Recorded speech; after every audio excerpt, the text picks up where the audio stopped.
Okay, welcome to this interview session. Welcome to the late night show with Annabelle Ness. Right, so we're gonna basically talk about the track that we worked on, which was Familia. How did you feel about the composition process? In general, I think it went pretty smooth. To be honest, I think like if I'm not wrong, we finished most of the song in a single day, right? Like Yeah. when we went like from just completely having nothing to like having, I guess, a chord, like a harmony structure and like a structure for the song as well. So I think it went pretty well, you know. Yeah. Yeah. Overall, Quite smooth. yeah, very smooth, very smooth. Like you had mentioned before as well that like what kind of style that you were going for, Yeah. like before we met in the session and all this, and that like kind of helped me also get in the mindset of what you wanted to. So I was like listening to a bit of those influences, Yeah. a little before, just to like get there and already be in the same vibe. So Yeah. mm-hmm. I agree. Did you feel comfortable in all of our sessions? You know, yeah, of course I did. Tricky question. Tricky question. No, of course I did. I always feel pretty comfortable. I think the dynamic of work, if I may say, is just really good. There's just a good flow. So this session, like I said, in the previous question, we just got there and from having zero things like to having, the whole thing done. Yeah. In one day, pretty much, and then it's just a matter of fine tuning it, rehearsing a little bit further, and all this. Yeah. Because I think you already had like the lyrics done as well, or did you write it all in the spot? You wrote some of it there as well, right? I think I wrote it with you. Yeah, really. You already had. Oh no, I remember. Yeah, so basically I had like the lyrics, but I kind of like. Mm-hmm. We wrote the music. You wrote the music, and then I was like, I kind of wanted to talk about a specific subject, which was what my family, right? And I remembered I had like a song written already about that, but it was like half of it. Right. It wasn't really, and it was like initially the rhythm and everything was completely different. So, but I just thought maybe I should just readapt it to like whatever we were working on, and yeah, but it went, yeah. In terms of composition for me, I felt like it was very slow. Oh really? Yeah, in compared to like normally when I would just like I felt unsure. Yeah. And I don't usually get that feeling. But the reason why I felt unsure is because it was very personal. Mm-hmm. And some of the things are kind of like, it's a very non-commercial. Yeah. Like lyrics. Yeah. And I'm very used to writing. It's a lot of lyrics. Yeah. I'm used to writing a lot of like very pop oriented stuff, and I don't think about it, I do it naturally, but like the wording is very like kind of like having a pattern. And with this one it was very about like, oh, this, I'm thinking about this memory, I'm thinking about this memory, and then I just wrote that down. Yeah. So, having like all these experiences and all this. Pretty much. That's interesting. Well, this to me was really fast because I usually like when I like write music, I usually take a lot longer in fact, to finish. Like have like nothing in the beginning and like have a full song in the end. So it takes me like at least 3 weeks or so, just kind of having it done most of it in a single day was like pretty fast in my opinion. That's good. Yeah. So obviously, well, this kind of relates, but do you feel that having a friendship or relationship with the producer or any person you're working with makes a difference when making music? Yeah, definitely. It always, I think it helps.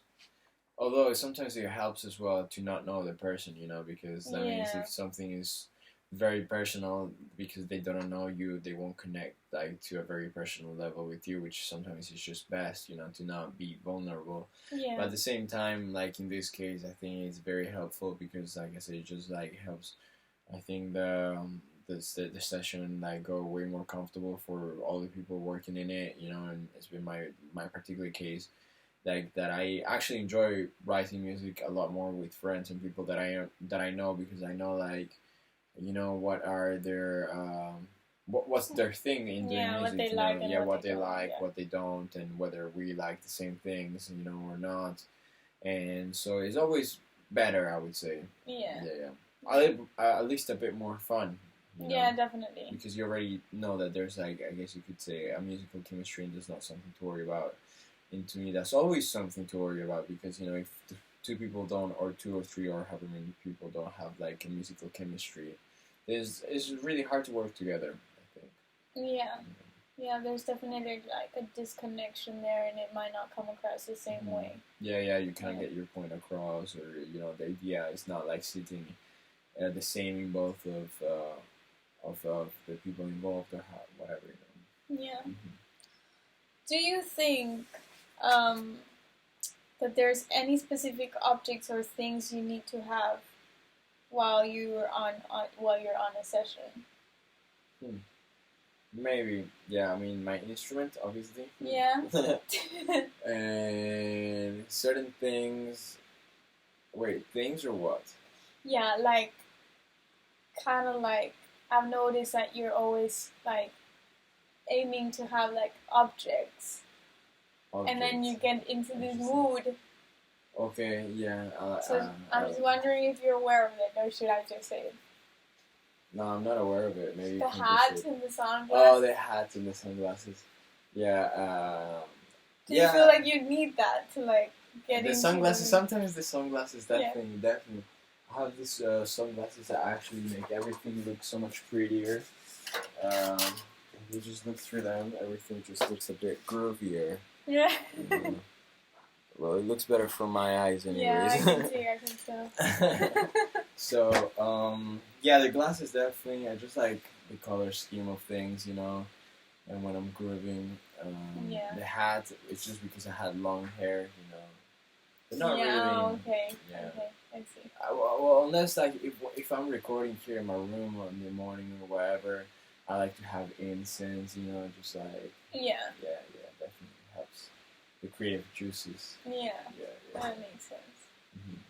Do you feel? No, that I already asked you that. Would you rather do a nighttime or a daytime session?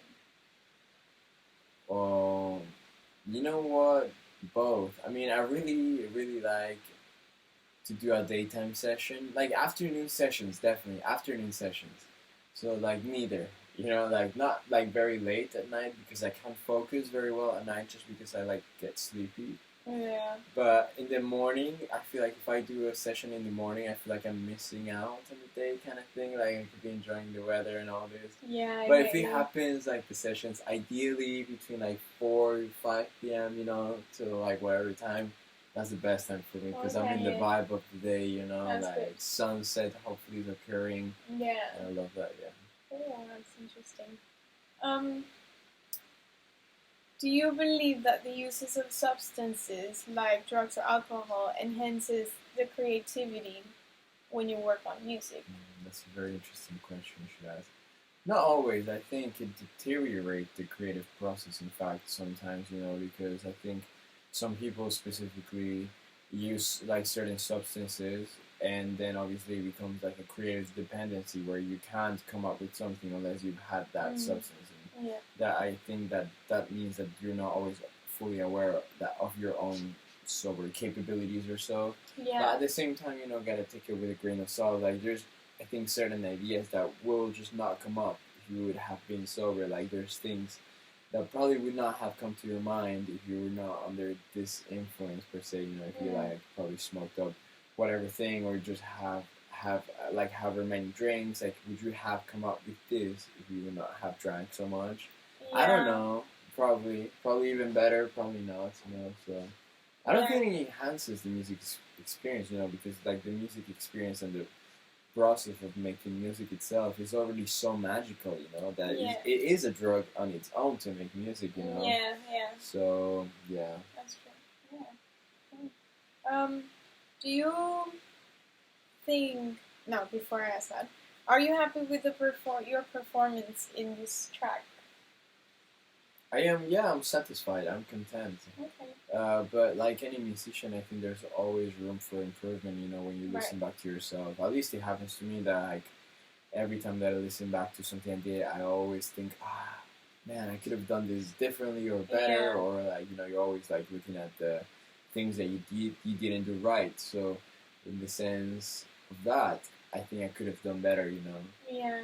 I think when it comes to music, there's always that like thin line of like it can always be better. Like there's no such thing because it's like creative thing. It's not perfect. It's not like a square. It's very much of like freedom and creativity. So like it's very difficult to say like I think it's more of like how you feel. Like if you feel like that's good enough, then you just go with it. It's kind of like an instinct.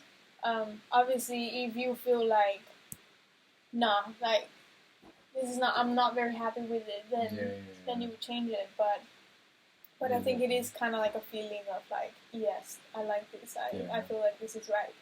You know, but also there's like definitely, I guess everyone has experience where there's that magical moment, you know, where you're recording in the studio or whatever session, and you just think, wow, that is the take, you know, you just do it and you just know that was a fucking take. Yeah. Can I swear? I'm sorry. Yeah. and you know that was the take, you know. Yeah. And you're absolutely, you're absolutely sure that you cannot do it any better than you just did, you know. So sometimes that is the case as well. Yeah, that's right. Do you think that there could be something to improve the sessions in the future? Something to improve the sessions in the future. Yeah. Like our sessions particularly? Yeah, like us working together. No, nothing to like make the sessions better or anything. I guess like maybe I don't know if we've tried to write music in the studio yet, because it's always been like mostly home sessions, has it? No, not really. We haven't. Yeah, so I'm just wondering, we haven't like, done that. Maybe like just to try something different, you know, like try a different ambient, because we write music a lot in our houses. Yeah.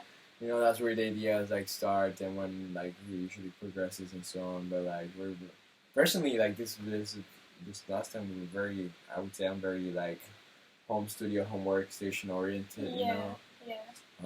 Yeah. Just to get out of that, you know, kind of box, we could try that, but nothing really to make it better. Last time we had good snacks as well. You know, like it's really good. It's pretty good. Snack. I think. What was the last session that we had? Here. I had pastries. Oh, right? wait. Yeah, I brought some pastries. I remember. No, that was the last you had. There was a toast and avocado on top. Oh, I remember. But we did a session with Jacob. Oh yeah. He brought the thing. Yeah. What was the thing?